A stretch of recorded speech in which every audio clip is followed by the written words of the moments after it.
কোনো মূলধন 2 বছরের সরল সুদ আর চক্রবৃদ্ধি সুদ 400 টাকা 410 টাকা হলে মূলধন ও সুদের হার কত? প্রচুর পরীক্ষা আসে অঙ্ক, একদম এই 400 টাকা আর 410 টাকায় খালি পরীক্ষায় দেয়। ইদানিংকালে আর ওই কম্পাউন্ড ইন্টারেস্টের বিশাল বড় বড় অঙ্ক দেয় না, ওই সরল সুদ আর যৌগিক সুদের কম্পেয়ার করা অঙ্কটাই সব থেকে বেশি দেয়। এবং এই যে 400 আর 410 কি বলেছে বলুন তো, ক বছরের? দেখুন 2 বছরের বলেছে। কার কার? সরল সুদ আর চক্রবৃদ্ধি সুদের পার্থক্য বলেছে, এই চক্রবৃদ্ধি সুদ আর সরল সুদ ওই যে দুজন দিয়ে দিল 2 বছরের। জানতে চাইছে সুদের হার আর মূলধন, দুটো জিনিসই।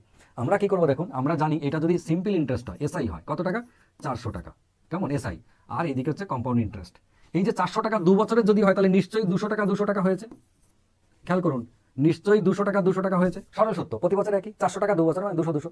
যৌগিক সুদেও কিন্তু প্রথম বছর 200 টাকা হবে, যৌগিক সুদেও প্রথম বছর 200 টাকা হবে, পরের বছরও 200 টাকা হবে, কিন্তু এই 200 টাকার একটা ইন্টারেস্ট হবে, সেটাই হচ্ছে এক্সট্রা। তাহলে এই যে সিআইটা কত ছিল? 410, তাহলে এই জায়গাটা নিশ্চয়ই 10 টাকা।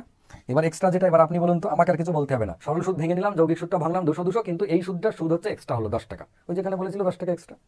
এইটি যেই আপনি পেয়ে গেলেন 200 টাকার 10 টাকা সুদ, পার্সেন্টেজে কত আমাকে আর বলতে হবে? 200 টাকা 10% 20 টাকা হয়েছে 10 টাকা, তার মানে পার্সেন্টেজে কত? পার্সেন্টেজ হচ্ছে 5%। তার উত্তর কে? উত্তর এদের মধ্যে যে 5% আছে সে।